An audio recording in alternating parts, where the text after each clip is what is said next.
Nagluto nga pala ako ng ulam namin, Mars, para sa tanghalian. As usual, hanggang hapunan na naman yan. Igado ang aking niluto. O, gutom ka na ba, Mars? Tara, luto tayo. Meron tayong pork liver at meron din tayong pork pigi. Meron tayong carrots, green and red bell pepper at meron tayong patatas na maliit at yung taba ng ating pepa, pinagmantika ko.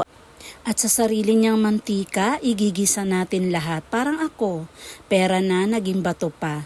Laging nagigisa sa sariling mantika. Charis! Sumuhugot na naman. At ayan, naprito ko na yung ating tofu. Sinunod ko na yung carrots at saka patatas. Siyempre, simulan na nating maggisa mga Marseille, sibuyas, luya at saka bawang. At isinangkutsa ko na yung ating pinagmantika kanina. At isinunod ko na yung ating hiniwan ng into strip na pepa.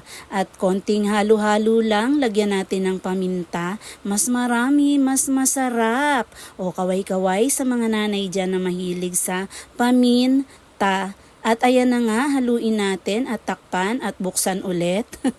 At pagka kumonti na yung sabaw mga Mars, ilagay na natin yung ating green peas at yung ating pangpakulay na tomato sauce. At syempre, nagmamalinis na naman ang kumarin nyo.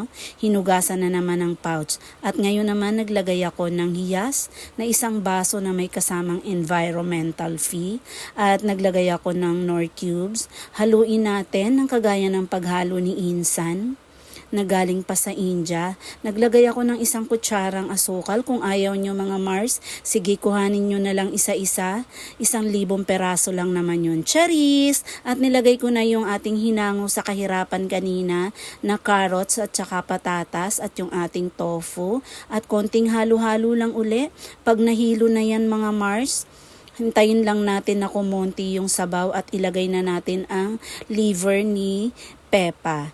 At syempre, hahaluin uli natin. Huwag natin siyang pagsawaang haluin ng paikot-ikot ng kagaya ng pagpapaikot niya sa atin. Humugot na naman. At naglagay na ako ng red and green bell pepper at saka ng suka dahil igado nga yung ating ulam at ayan, napakaganda ng color, di ba? O, luto na! Kainan na! Pa-like and share naman ang aking video hanggang sa mga susunod. Bye!